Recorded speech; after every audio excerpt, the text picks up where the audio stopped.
Damos gloria y honra a nuestro Señor Jesucristo por esta hermosa tarde. Gloria al Señor, aleluya, que Dios nos permite nuevamente reunirnos una vez más a escudriñar su palabra, sentarnos a la mesa junto con Él y creer y saber que Dios habla todo el tiempo. ¿Cuántos entienden eso? Que Dios todo el tiempo nos está hablando de alguna o de otra manera. Dios siempre está comunicando a su iglesia, a su pueblo, su perfecta voluntad.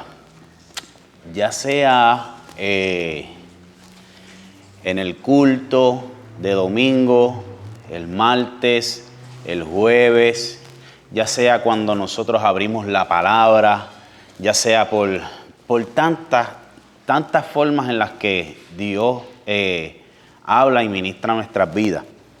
Y yo meditaba en las últimas semanas, no sé si juntamente ustedes también han podido darse cuenta que Dios viene hablándonos a nosotros como iglesia prácticamente bajo un mismo tema. Escuchábamos la prédica de nuestra pastora el domingo. De igual forma, habíamos ya comenzado con este capítulo de Nicodemo, el cual es hermoso. Nuestro pastor nos había estado hablando sobre él la semana pasada. Y muy claro nos habla, ¿verdad?, sobre esas dos naturalezas espirituales, sobre el reino de Dios, que es un reino espiritual, y cómo Jesús ministra a Nicodemo sobre esta realidad. Y yo he visto durante estos últimos mensajes cómo Dios nos ha estado hablando con toda claridad a nosotros como iglesia, que hay un reino espiritual y hay un reino carnal. Amén. Hay un reino espiritual y hay un reino carnal. Y nosotros como iglesia estamos llamados a descubrir como creyentes las riquezas que se hallan dentro de ese reino. Porque ese reino fue revelado a través de nuestro Señor Jesucristo y Él mismo es eterno. Cuando nosotros vamos a la palabra que nosotros encontramos en Juan, nos damos cuenta que en la lectura con Nicodemo, Jesús les está haciendo un claro énfasis en la importancia que tiene el nacer de nuevo. Hoy nosotros vamos a hablar sobre Juan capítulo 3, versículo 16. Y nuestro pastor hizo la introducción de este versículo y no es para menos. Mire, yo he escuchado que si todas las Biblias del mundo se desaparecieran o las quemaran o se deshicieran de ellas, pero tan solamente quedara este versículo de Juan 3:16, muchos opinan que este versículo es suficiente para dar a conocer la verdad de Dios y el propósito eterno en su perfecta voluntad. Con este solo versículo, con este único versículo, se expresa realmente el propósito de Dios para toda la humanidad a través de su Hijo Jesucristo. Y es sobre este versículo que nosotros vamos a ir. Pero estas son ya las palabras de Juan, no de Jesús mismo, sino que Juan es el que expresa porque de tal manera amó Dios al mundo que ha dado a su Hijo unigénito para que todo aquel que en Él crea no se pierda, mas tenga vida eterna. O sea, es Juan el que expresa esto. Juan contempló todo tocante al Verbo, todo lo que había vivido, todo lo que había experimentado. Y hasta este momento, esta es la expresión de Juan. Pero para no salirnos del contexto del cual estamos, es importante que volvamos de nuevo un poco atrás a retomar y repensar por qué Juan se expresó de esta manera. ¿Qué era lo que Juan realmente estaba expresando? En todo ese versículo hay un contenido teológico, espiritual tan y tan profundo que carga este versículo.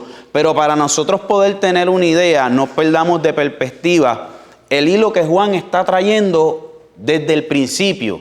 Desde que nosotros comenzamos a estudiar este libro, nosotros hemos estado viendo desde el versículo 1 donde Juan posicionó a Jesucristo. Juan dijo que Jesucristo era ¿qué? En el versículo 1. Vamos a tratar de hacer un recuento de lo que ya hemos estado estudiando. ¿Qué dice en el versículo 1? Él era el verbo, ¿verdad? Dice, Él es el verbo. Él es la expresión de Dios mismo. Juan es ahí donde lo ubica, diciendo que Jesús es el verbo de Dios. Es la expresión de Dios. Es Dios mismo revelándose a los hombres. Amén. Así que luego comienza y continúa diciendo, Él también es la vida. Y eso lo habíamos estudiado, ¿verdad? Y habíamos explicado lo que significaba la vida, dando a conocer que esta vida estaba mucho antes de que hubiese humanidad. Mucho antes de que nosotros comprendiéramos lo que es vivir o lo que es la existencia, ya esta vida existía. Amén. Así que Juan también dice, Él es la vida. Él dice también, Él es la luz. También dice, Él es la verdad. En esencia, Juan está hablando de quién realmente era Jesús. Así que luego nosotros vemos, ¿verdad?, cómo Juan va llevando su relato. A diferencia de los otros tres evangelios, Juan omite muchos de los hechos que los otros evangelios mencionan para dar a conocer a Jesús. No vamos a entrar en detalle, pero podemos ver que muchos ubican primeramente la tentación de Jesús, luego todo lo de Juan, luego las primeras palabras. Si, por ejemplo, si nosotros vamos a Marcos capítulo 1, nosotros nos vamos a dar cuenta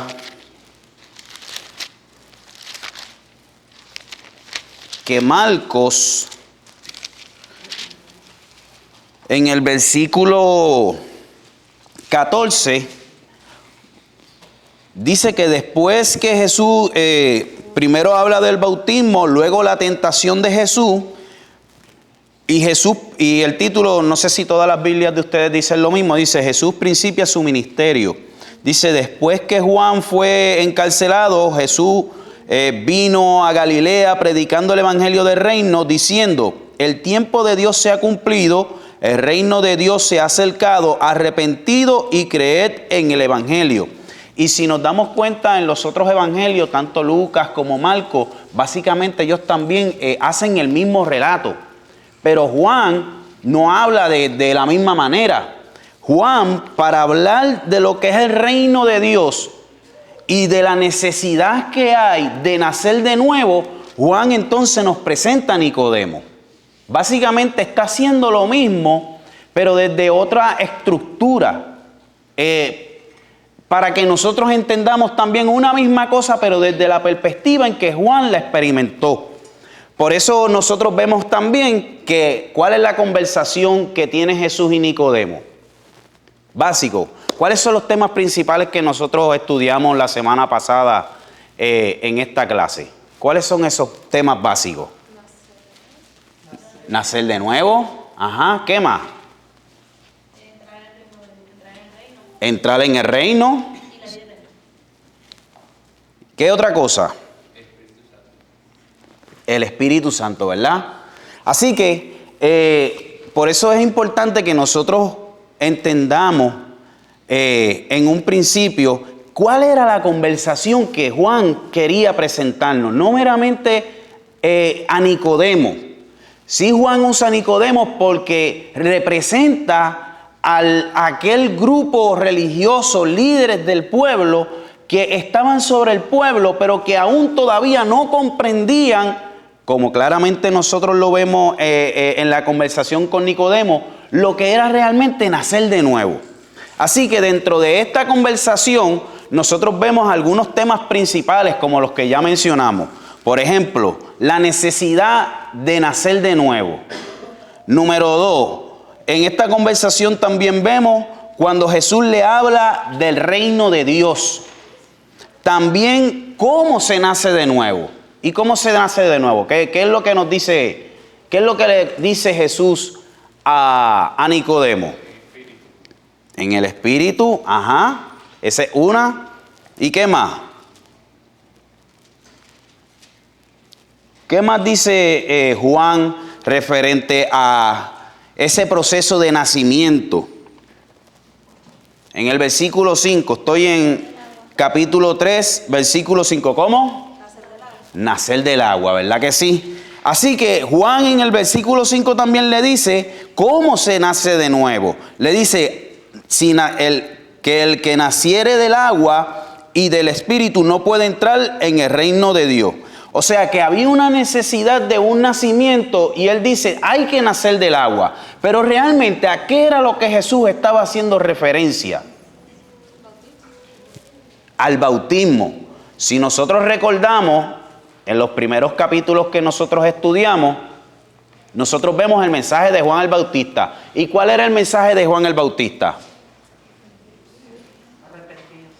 Arrepentidos, ¿verdad que sí? Arrepentidos y bautizados, ¿verdad que sí? Ese era el mensaje de Juan. Juan decía, es necesario que haya un arrepentimiento primero en sus corazones, reconozcan sus malas obras, reconozcan en dónde han faltado, mueran a eso con el bautismo.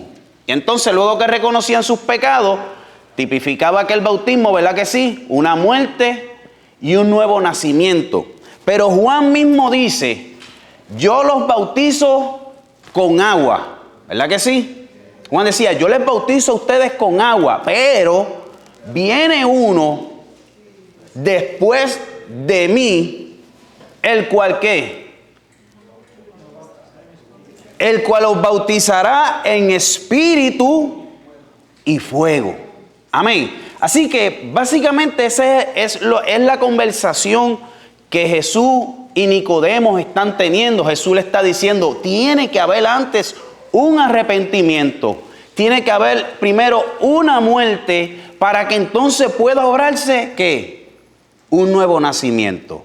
Y entonces nosotros vemos también dentro de esta conversación, y es importante ver cómo Nicodemo, el pastor profundizó un poco sobre esto la semana pasada, cómo un maestro de la ley, un hombre que era un principal dentro de los judíos, un hombre que pertenecía a la clase alta, un hombre que era admirado, un hombre que era un maestro, cómo él no lograba entender realmente de qué era lo que Jesús le estaba hablando. Y yo creo que Juan quería claramente presentarnos a Nicodemo y lo que representaba Nicodemo para que nosotros entendiéramos que esto era algo más allá de simplemente conocer o leer o estudiar.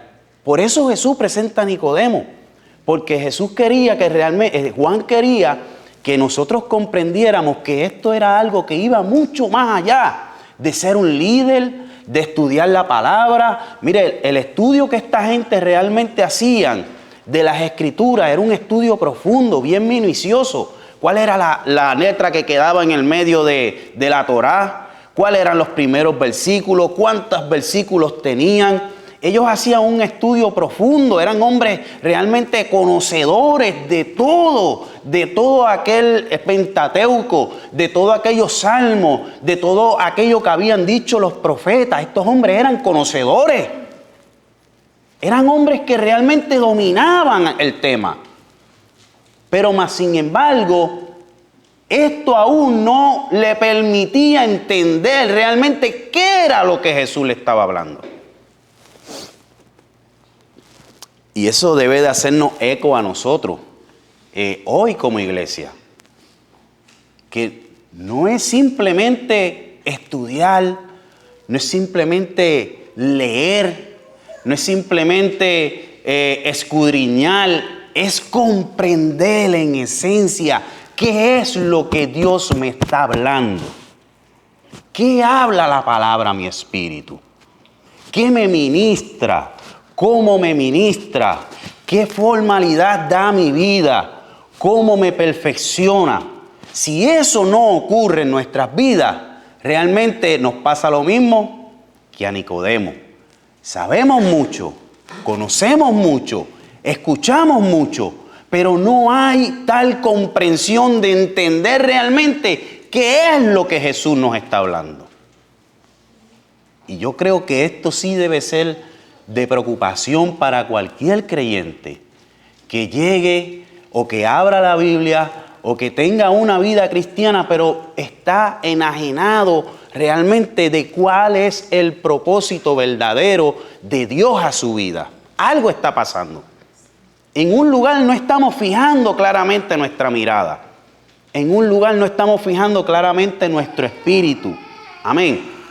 Así que es por eso que Juan realmente nos presenta a este hombre, porque aún siendo un conocedor vasto de este conocimiento, no lograba comprender realmente lo que es vivir en el espíritu. Pero todos aquellos, yo sé que los que hemos experimentado un real arrepentimiento, todos los que estamos aquí, que realmente experimentamos realmente un arrepentimiento de corazón y vimos en la cruz de Cristo algo que realmente no podíamos refutar y vimos en aquel personaje algo que realmente no podíamos confrontar con nuestra razón, vimos tal justicia, tal amor que fuimos quebrantados, ¿verdad que sí? Que es eso lo que nos hace parte hoy de este evangelio y de esta vida que nosotros tenemos en el Señor, que un día reconocimos, logramos entender cuán pecadores realmente éramos, cuán injustos fuimos, cuán desleales, cuán ciegos fuimos, cómo no nos dimos cuenta de que realmente Dios estaba en Jesús reconciliando al mundo. Así que los que hemos nacido y hemos tenido un real arrepentimiento, ese es el principio. Todavía Nicodemo no lo entendía, claro, porque Jesús todavía no había sido puesto en la cruz, pero vemos claramente lo que Jesús le dice, ¿verdad? Al final de aquella conversación, cuando le dice, y como Moisés levantó la serpiente en el desierto, así es necesario que el Hijo del Hombre que sea levantado. Y esto se encuentra en Deuteronomio, ¿verdad? Cuando el pueblo se quejaba del maná, cuando el pueblo se quejaba de las condiciones que tenía, Dios envió aquella plaga de serpientes y aquellas serpientes comenzaron a morder a los del pueblo y comenzaron a morir. Y Dios le dice a Moisés, levanta una imagen de una serpiente, ponla en el medio del campamento y cuando el pueblo sea mordido y mire aquella serpiente, van a ser sanados. Y esa era la forma, era un acto de fe, era un acto de creer que realmente Dios podía salvarle. Así que es de la misma forma en la cual Jesús luego se presenta, pero aún Nicodemo no había tenido esta experiencia de ver a Jesús morir en la cruz y darse cuenta que él también había sido mordido por la serpiente. Darse cuenta que no solamente él, sino toda la humanidad allá en el Génesis fue mordida un día por la serpiente del pecado, la cual trajo ese veneno, ¿verdad? A su vida, a la vida del ser humano. En este caso hablamos de Adán y Eva, y cómo esta condenación de pecado fue arrastrada por toda la humanidad. Pero todos los que miran a aquella cruz, a aquel que estaba sobre esa cruz, realmente logra comprender cuán pecadores son y cuánta misericordia Dios tiene. Así que mire, Estos son temas de, este es el tema que Juan nos está presentando. Pero esto no es simplemente unos temas. Juan le está hablando de la revelación más extraordinaria que se le está dando a conocer a la humanidad. Juan les está diciendo, él habló y dijo que había un reino, que era necesario nacer de nuevo. Abrió un mejor camino, abrió un paso y dice, si tú naces de nuevo y te arrepientes de tus pecados, le estaba diciendo a Nicodemo, y hay un arrepentimiento en ti, el Espíritu, en el versículo 8, dice, el viento sopla de donde quieres y oyes su sonido, mas ni sabe de dónde viene ni a dónde va. Así es todo aquel que es nacido del Espíritu. Jesús le estaba diciendo, la vida realmente en Dios es una vida nueva. Le estaba hablando del nuevo nacimiento. Pablo lo dice de esta forma. Pablo dice, de modo que si alguno está en Cristo,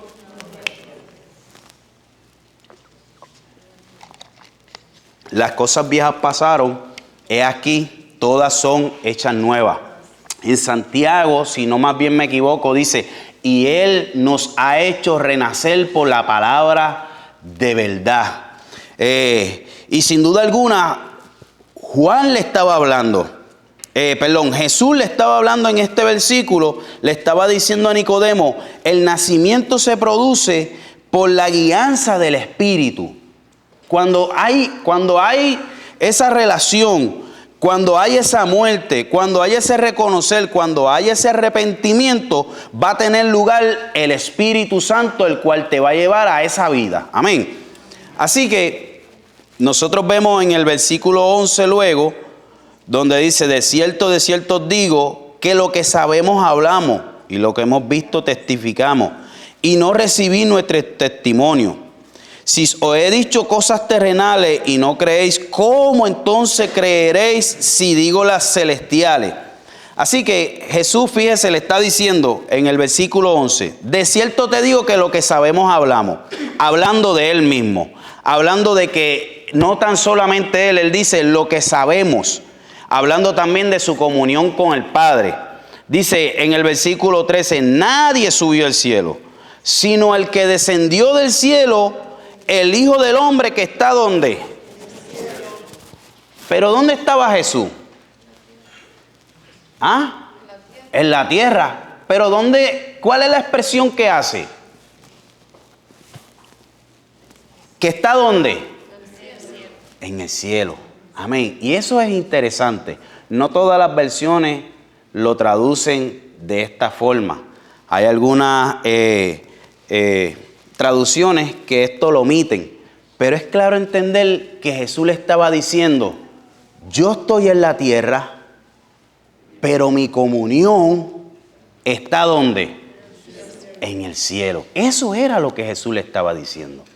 Le estaba diciendo, el que descendió del cielo, el Hijo del Hombre que está en el cielo. Y es esa la verdadera comunión que se tiene con el Espíritu. Mire, muchas veces en nuestro afán de vida, trabajo, hijo, compra, casa, hogar, esto, lo otro, muchas veces situaciones, problemas, perdemos de perspectiva esa comunión. Se pierde, muchas veces se pierde. Y comenzamos a vivir vidas en las cuales nos conformamos simplemente por la costumbre que ya tenemos como creyentes de llegar al culto, alabamos, adoramos, nos vamos, mantenemos esa costumbre de lo que somos y tal vez muchas veces nos olvidamos de esa comunión. De que cuando usted se tira a orar, usted no se levante sin que Dios le ministre. Y no es que perdemos nuestro hábito, ¿verdad? Como creyente, está ahí. Pero muchas veces perdemos de perspectiva ese verdadero interés de que no, yo quiero que Dios hable a mi vida.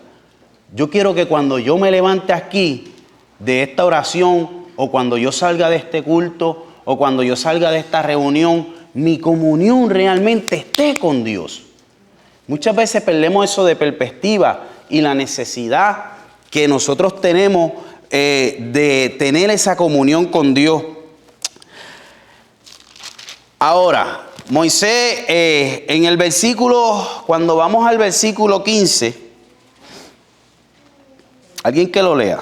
Amén. Así que luego de haberle hablado sobre lo que ya mencionamos, de lo que significa Jesucristo en la cruz, el versículo 15 nos dice, para que todo aquel que en él crea no se pierda, mas tenga vida eterna. Y aquí ya es Juan el que está comenzando a hablar y expresa este versículo, porque de tal manera amó Dios al mundo que ha dado a su Hijo unigénito, para que todo aquel que en él crea no se pierda, mas tenga la vida eterna. Mire, Juan está tratando de traducirnos realmente la forma en la que él experimentó a Jesús. Cuando nosotros vamos a Primera de Juan,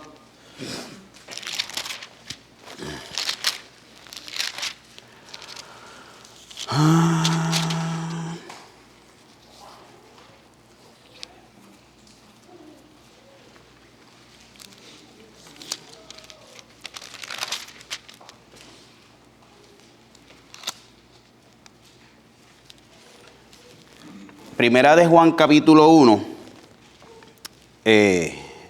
dice, lo que era desde el principio, lo que hemos oído, lo que hemos visto con nuestros ojos, lo que hemos contemplado y palparon nuestras manos tocante al verbo de vida, porque la vida fue manifestada y la hemos visto y testificamos y os anunciamos la vida eterna, la cual estaba con el Padre, y se nos ha manifestado lo que hemos visto y oído. Esto os anunciamos, para que también vosotros tengáis comunión con nosotros, y nuestra comunión verdadera es con el Padre y con su Hijo Jesucristo. Estas cosas os escribo para que vuestro gozo sea cumplido. Cuando nosotros leemos este capítulo 1, estos versículos,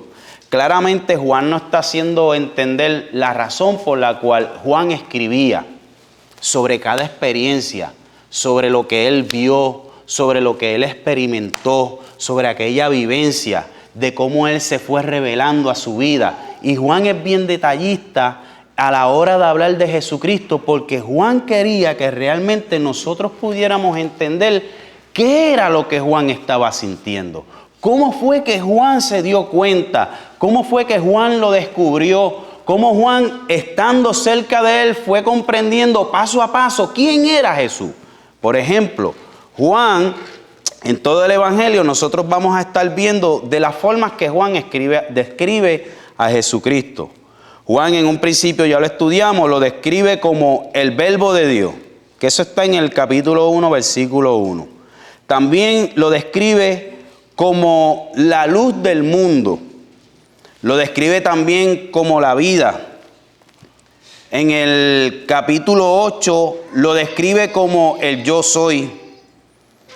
En Primera de Juan, capítulo 5, el Dios verdadero. En el capítulo 6, Él es el pan de vida. En Juan 10, Él es el buen pastor. En Juan 1, el Cordero de Dios. En Juan 11, la resurrección y la vida. En el capítulo 15, lo describe como la vid verdadera. En Juan 14, el camino, la verdad y la vida. Y lo describe en general el Dios creador de todas las cosas y que estuvo antes de todo. Juan, en su experiencia, nos va hablando realmente cómo él vio a Jesús en aquellos 3 años que anduvo con él. Cómo él no solamente lo vio como, él no lo menciona en el capítulo 1 como el verbo de Dios, sino que también lo vio como el pan que da vida. No solamente lo ve como el pan que da vida, sino que también lo vio como el buen pastor, como la resurrección y la vida. Y es así como Juan va detallando en todo el Evangelio las distintas formas de experiencia en la que él va conociendo y dándose cuenta de quién era el que estaba caminando con él, de a quién era que él se estaba acercando, de quién era aquel que se había manifestado. Amén. Por aquí van a decir algo. Juan está viendo y experimentando todo esto y dice, de tal manera. Juan dice, miren la forma como Dios ha manifestado su amor. Eso es lo que Juan dice. Miremos la forma en la que Dios expresa su amor hacia nosotros. Pero, ¿quiénes somos nosotros? ¿Quiénes somos? ¿Qué representamos? ¿O cómo es que Dios nos está viendo?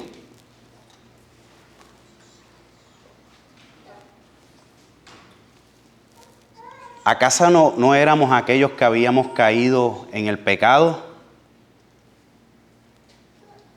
¿Que nuestra condenación era inminente? ¿Acaso no había una separación entre Dios y nosotros por causa del pecado? ¿Verdad que sí? Sin posibilidades. No había posibilidades. Había una mancha. La justicia de Dios realmente nos condenaba. La justicia de Dios decía, es castigo.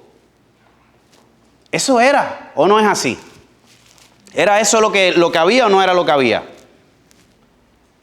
Quien vive en las tinieblas y todavía no le ha resplandecido la luz de Cristo, si no se convierte a tiempo, antes de su muerte, ¿qué le espera?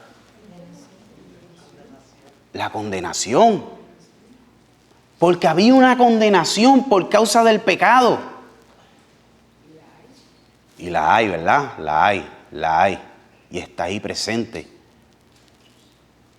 Y Juan se ve como aquel que realmente estaba lejos. Juan está viendo no solamente a él, sino toda la humanidad, que está lejos, pero dice, de tal manera, fue tal la forma, que en vez de emitir un juicio, en vez de emitir un castigo, él emitió su amor. No sé si me están entendiendo. Pero realmente la condenación por causa del pecado separa al hombre con Dios. Lo enajena de su gracia, de sus promesas. Dice que cuando entró el pecado, entró ¿qué? También la muerte. La muerte es la que reina, comienza a reinar en los hombres. Y nosotros, no me voy a ir tanto tan profundo a lo que podríamos decir como las distintas dispersaciones, por ejemplo, antes del diluvio, donde sí habían gente como Enoc, como muchos otros que caminaron con Dios y hallaron salvación. Sí, muchos hombres hallaron salvación antes del diluvio, tuvieron una experiencia con Dios, sirvieron a Dios, agradaron a Dios, alcanzaron misericordia. Pero en la mayoría de ellos se perdieron. ¿Verdad que sí? Antes del diluvio. ¿Cuál es la historia? Que era tal la maldad y la corrupción que había llevado al hombre, porque cargaba en él el pecado, y el pecado les dominaba, y el pecado los corrompía, y fue tal el pecado que Dios dijo, basta ya, los rayó, quitó completamente a la humanidad de la faz de la tierra. Y solamente Noé, quien había hallado gracia, sobrevivió. Pero luego vemos a toda esa otra generación que comienza a crecer y comienzan a multiplicarse. Y de igual forma, el hombre está bajo la condenación del pecado y de igual forma se sigue corrompiendo. La Torre de Babel, ¿verdad que sí? Cómo Dios los dispersa, cómo nacen las otras naciones a través del mundo, pero de igual forma continúa reinando el pecado en el hombre. ¿Verdad? ¿Lo vimos? Es así, ¿verdad? Esa es parte de la historia. Parece el hombre no tener ningún tipo de escapatoria a lo que carga, a lo que lo domina, a lo que lo asedia, a lo que lo lleva. Pero entonces Dios halla un hombre que se llama Abraham y se le revela. Y este hombre, Dios le dice, sal de tu tierra y sal de tu parentela a la tierra que yo te mostraré. Y yo haré de ti, ¿qué? Una gran nación. Dios se tomó de este hombre. Y fue tal la relación de este hombre y la fe de este hombre que halló gracia ante los ojos de Dios. Y Dios se tomó de este hombre para hacer de él una nación que preservara el nombre de Dios, que preservara el conocimiento de Dios, porque de lo contrario, Dios podía nuevamente volver a raer al hombre. Porque el hombre, todos los designios de su corazón son de continuo al mal. Pero Dios se tomó a Abraham y Abraham engendra a Isaac, Isaac a Jacob y nace una nación, la cual Dios lleva delante de él en un monte y se le revela. Y le habla y les da leyes y les da estatutos para que en medio de un mundo corrupto, un mundo corrompido, que estaba asediado ¿por qué? Por la condenación del pecado, pudieran ser una luz. Pero aún así, la ley no era suficiente. La ley se volvió insuficiente nuevamente. Tuvo su proceso. Por eso cuando vemos las promesas que Dios le hace a Abraham, le dice, yo te daré una descendencia como las estrellas de los cielos, ¿verdad que sí? Y dijo, y por cuanto has creído y no hallando Dios, Hebreo, vamos a buscar Hebreo.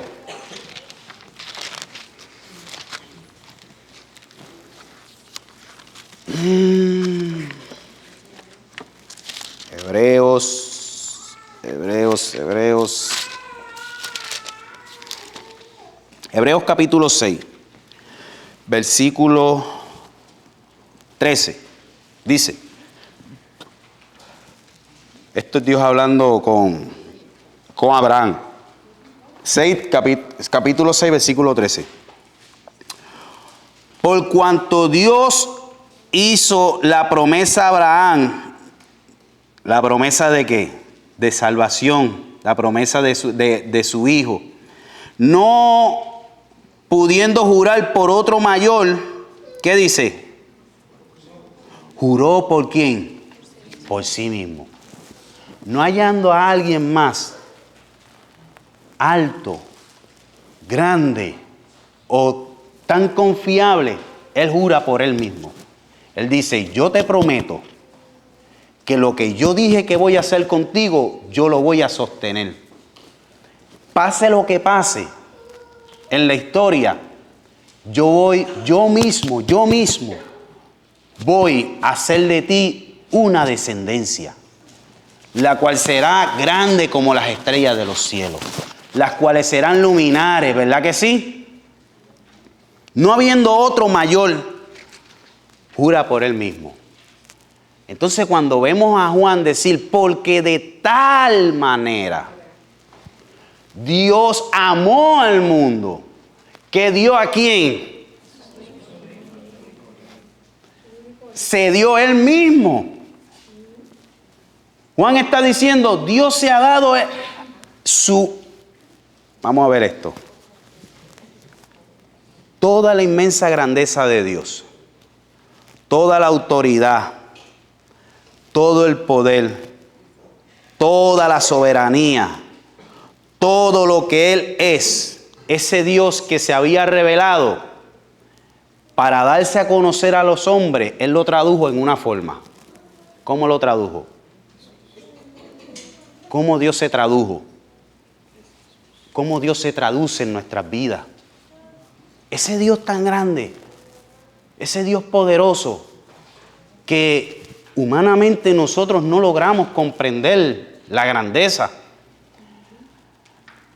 A mí me gusta ver mucho la astronomía, porque habla de los planetas y lo inmenso que es el universo. Inmenso.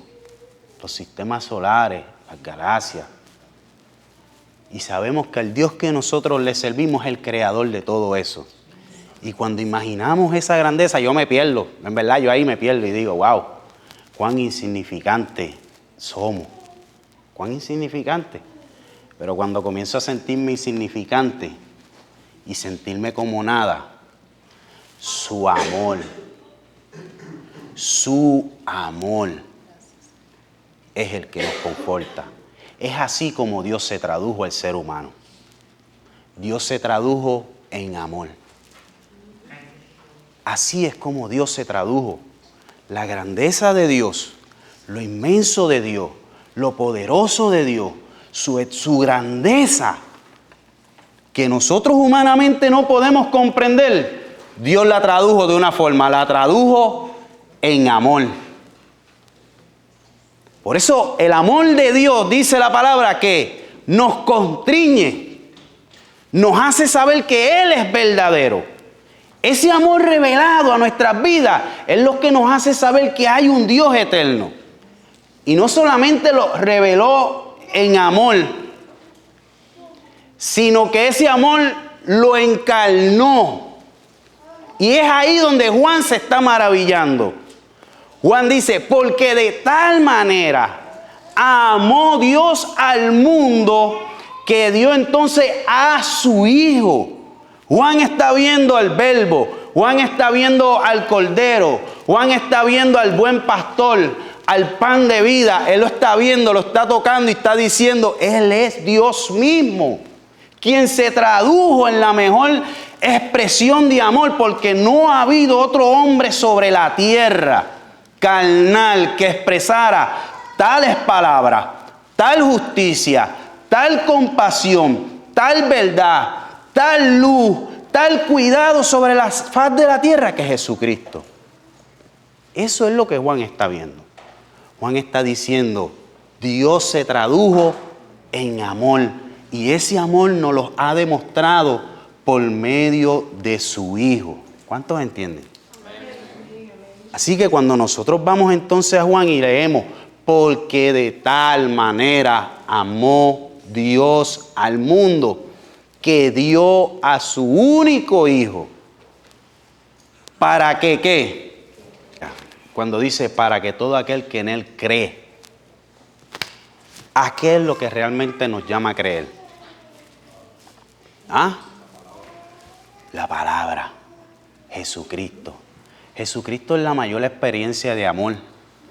Jesús, mire, ni Buda, ni Mahoma, ni ninguno de los otros hombres que profesan otra fe realmente logró expresar la verdad, logró ser realmente luz, logró realmente ser el pan de vida, logró realmente ser la resurrección y la vida, logró ser el camino. Jesús dijo, yo soy el camino. ¿Sabes lo que está diciendo? Olvídate de todo lo demás.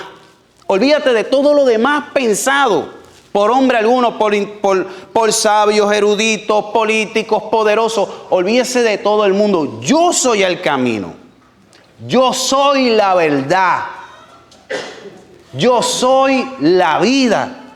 Eso era lo que Jesús estaba diciendo. Yo soy Dios mismo, encarnado en la manifestación. Jesús manifestaba lo que era Dios mismo. Por eso cuando Felipe le dice, enséñanos al Padre. Y Jesús le dice, pero Felipe, hace tiempo que yo ando contigo.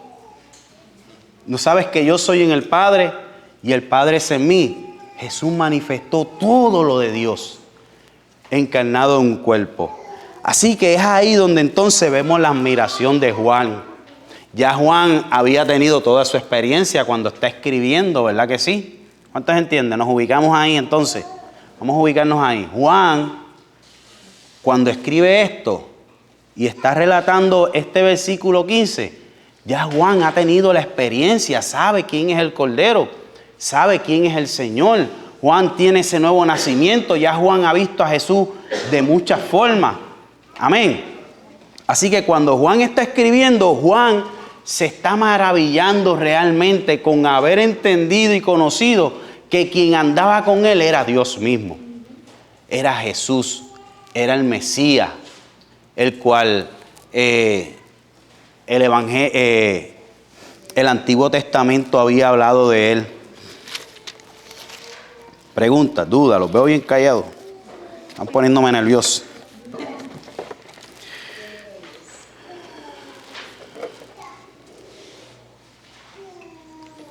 Así que, mire, es extraordinario realmente el haber conocido la verdad y que la verdad se hubiese revelado a nosotros. Juan por eso dice, todo aquel que en él cree, todo el que se acerca creyendo, dice, todo aquel que en él cree, que no se perderá, no te vas a perder. No hay manera de que conociendo la verdad te puedas perder en el camino, porque Él te va a mostrar un camino más excelente, te va a hacer conocer cuál es la perfecta voluntad de Dios. Y nosotros estamos en ese proceso, ¿verdad que sí? Mi hija, yo hablaba con ella en estos días y ella se fue para Puerto Rico y me decía, llegando allí, me decía, papá, ¿sabes? Todo esto aquí es lo mismo. Estamos volviendo a lo que yo me estoy dando cuenta, me decía, que estamos volviendo como que al 2014, 16, porque la gente no cambia. La gente vuelve a lo mismo, siguen siendo lo mismo. Me he encontrado con personas que había tiempo que no veía y siguen siendo las mismas personas. No cambian. Y yo siento como que estamos nuevamente volviendo a un ciclo de vida y las personas como que están volviendo nuevamente a lo que antes ya habíamos vivido. Y yo le decía, pues tú no te equivocas realmente. No te estás equivocando en lo que estás viendo.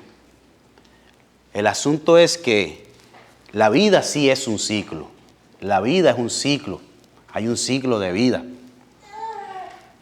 No hay nada nuevo debajo del sol. No hay nada nuevo. Lo único que es nuevo es cuando tú aprendes a caminar con Dios. Entonces se nota la diferencia. Entonces cuando el ciclo de vida va cambiando, ya tú no eres el mismo. Ya la gente no son los mismos. Cuando a alguien le da la oportunidad al Señor, va a caminar sí en el ciclo de vida, pero va a ser transformado. Y tú vas a vivir unas experiencias que te van a ir cambiando, que te van a ir transformando. Y tal vez te vuelvas a ver nuevamente en las mismas circunstancias, pero ya tú no vas a ser el mismo, tú no vas a ser la misma.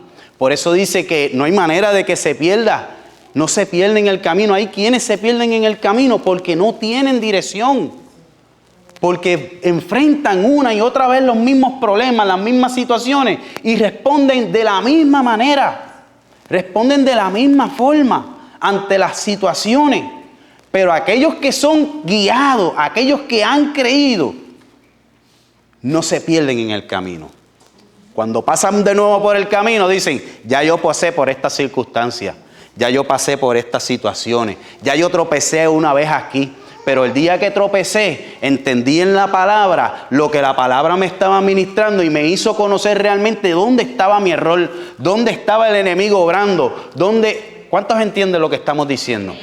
Por eso él está diciendo, podemos traerlo a este pensamiento, al que en él cree, no, para que no se pierda más que, más tenga la vida eterna. Nosotros vamos en ese camino. Por eso Jesús nos habló de reino, nos habló de un reino que era real Y yo les decía el domingo que Jesús dijo en cierta ocasión, ¿cómo yo les voy a comparar el reino de los cielos para que ustedes puedan entenderlo? Y dijo, bueno, lo compararé a una semilla, a un grano de mostaza. Es algo muy pequeño, pero que a medida que se va desarrollando y va creciendo, se vuelve cada vez más grande. Y es eso lo que Dios quiere en nuestras vidas, que nuestra fe en Jesucristo vaya creciendo, que nosotros comenzamos realmente a entender y comprender. Yo les decía al principio y les presentaba el ejemplo de Nicodemo. Muchas veces podemos leer y, aquí dice esto, dice lo otro, esta historia, pero ¿cómo yo veo a Jesús? ¿Cómo yo logro interpretar en mi espíritu qué es lo que la palabra me está hablando? ¿Qué es lo que me está diciendo? Es ahí la transformación. Cuando la palabra habla a tu espíritu, no se conforme simplemente con sentarse y leer una historia. Háblame, ministrame, enséñame, que esta palabra cree un cambio en mí, que me transforme, que haga algo en mi vida, que yo logre comprenderla. No me voy a retirar de aquí hasta que tú me hables. Y es claro entender en la palabra. Lo perdí, pero está en Marcos. Mire, hermano, los discípulos muchas veces no comprendieron las cosas a la primera. ¿Cuántos saben? ¿Cuántos lo han leído? Y dice, y luego que Jesús murió, entonces entendieron. Por ejemplo, cuando habló de la destrucción del templo, entonces ellos lo citan, lo habíamos leído aquí en la purificación Dice el versículo 22, por tanto, cuando resucitó de entre los muertos, sus discípulos se acordaron de lo que había dicho y creyeron a las escrituras y a la palabra que había dicho. Pero al principio cuando lo leyeron, no lo habían entendido. Pero ya más luego adelante, tuvieron la experiencia. ¿Cuántos entienden eso? Muchas veces el Espíritu habla de una forma a nuestras vidas y nosotros no nos damos entendido porque todavía no tenemos la experiencia. Pero cuando usted anhela en su corazón y usted guarda esa palabra y le dice, Señor, habla mi vida, Dios te va a dar la experiencia. Dios te va a llevar a esa experiencia para que usted logre comprender qué es lo que realmente Dios te está hablando, qué es lo que Dios te está diciendo. Amén. Así que dice, porque el versículo 17, alguien que no los lea, porque Dios no envió a su Hijo para condenarlo, sino ¿para qué? Para que fuese salvo por él. Fíjese que yo he meditado mucho en estos días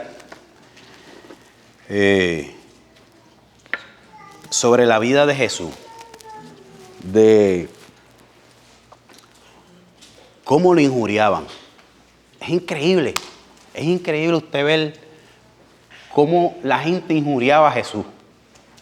Le decían, tú tienes demonio, eres un mentiroso. En Juan, nosotros más adelante lo vamos a ver. Eres un mentiroso, eres un loco. Tú eres un loco. Le decían, tú eres un usurpador. Y todas estas cosas se las decían en la cara a Jesús. La verdad, la luz, el pan de vida se estaba revelando a ellos y ellos le decían, tú tienes demonio. Por el espíritu de los demonios estás hablando. Pero nada de eso evitó que Jesús cumpliera su propósito. Nada de eso. No lo vemos reclamando, no lo vemos quejándose. No lo vemos, no, es que son difíciles. Tú sabes que es difícil, la vida del creyente. Tú sabes, ¿cuántas veces no nos sucede eso? ¿Verdad? Que nos encontramos frente a situaciones por causa del Evangelio y renegamos. Dios mío, pero ¿por qué me pasa esto? Pero si tú sabes que yo estoy haciendo tu voluntad.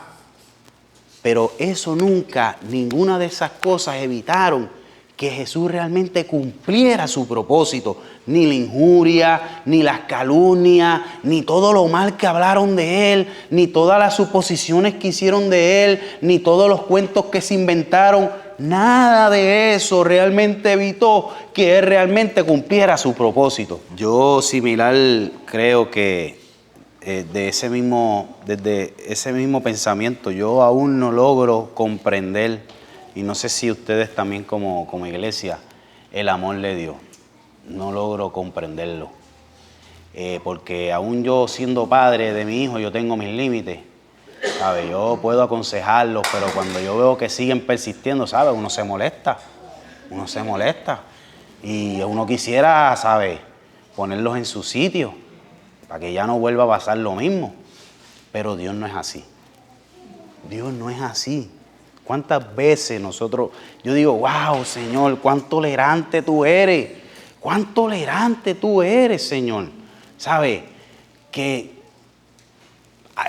para mí es incomprensible realmente a veces entender, Dios, wow, cómo tú tratas con nosotros.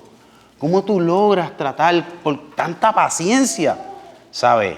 Que Dios nos habla, nos ministra, y nosotros seguimos muchas veces en nuestro afán, en nuestra vida, somos arrastrados de aquí, de allá, y Dios aún así persiste.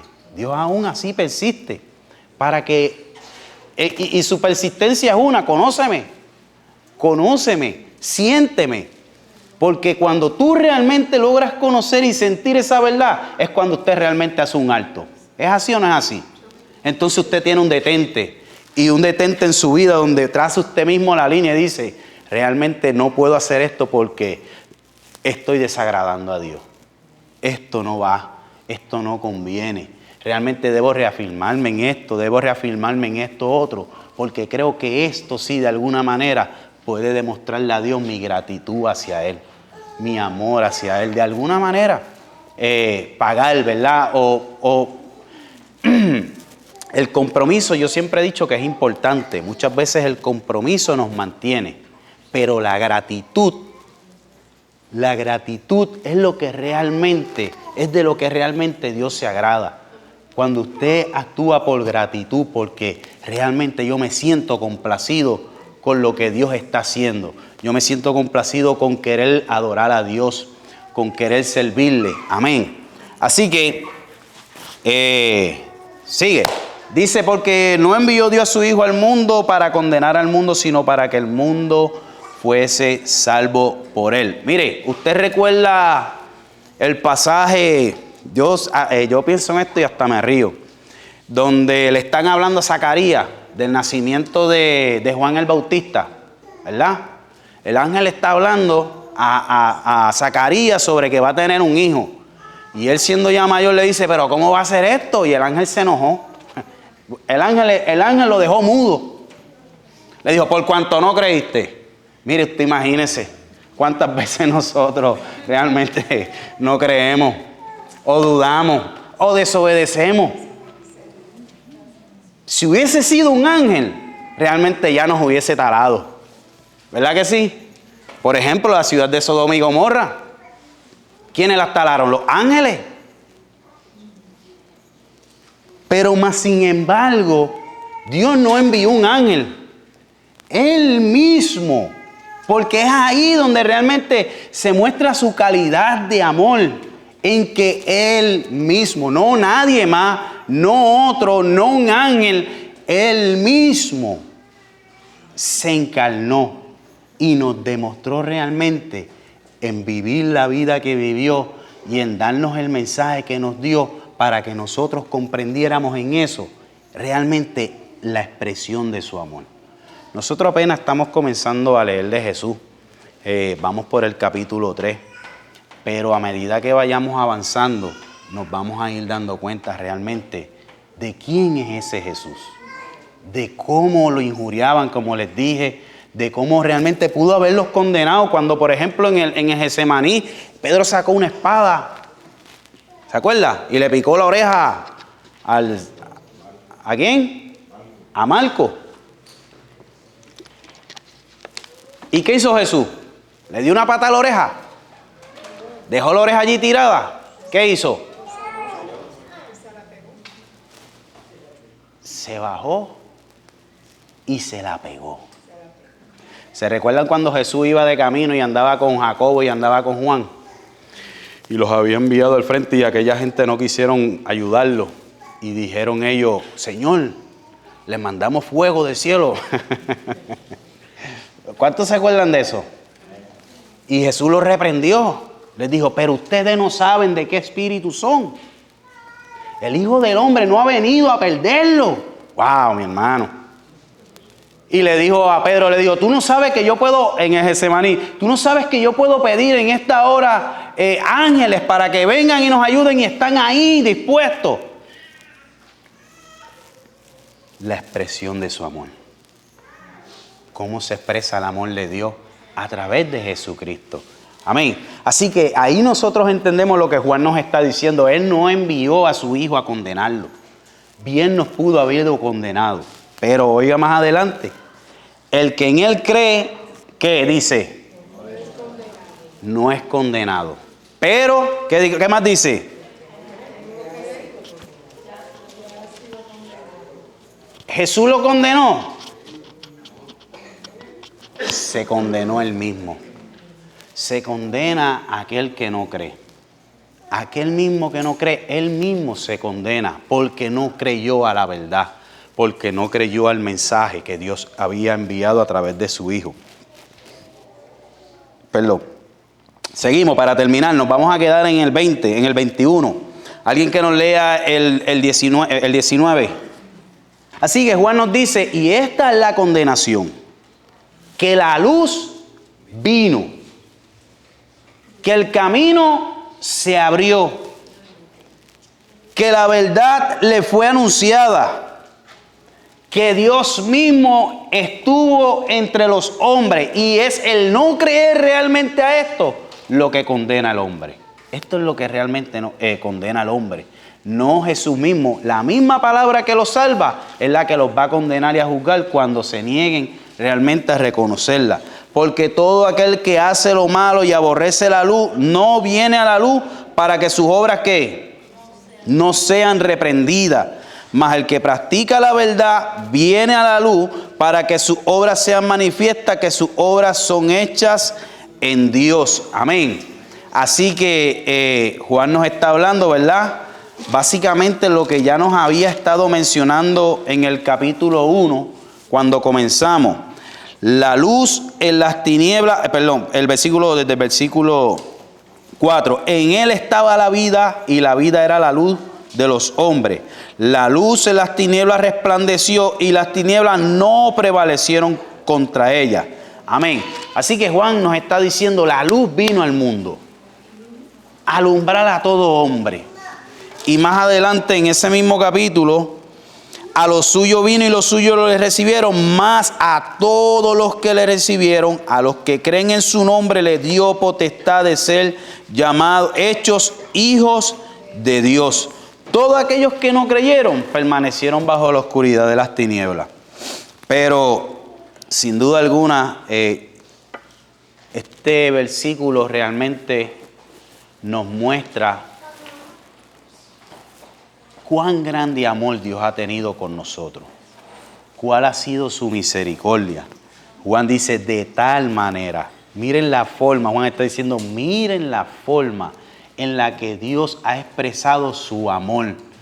Y dijimos, ¿verdad?, que la expresión Dios no se traduce a través de nosotros por medio de ¿qué? Del amor, que es como nosotros mejor lo podemos comprender.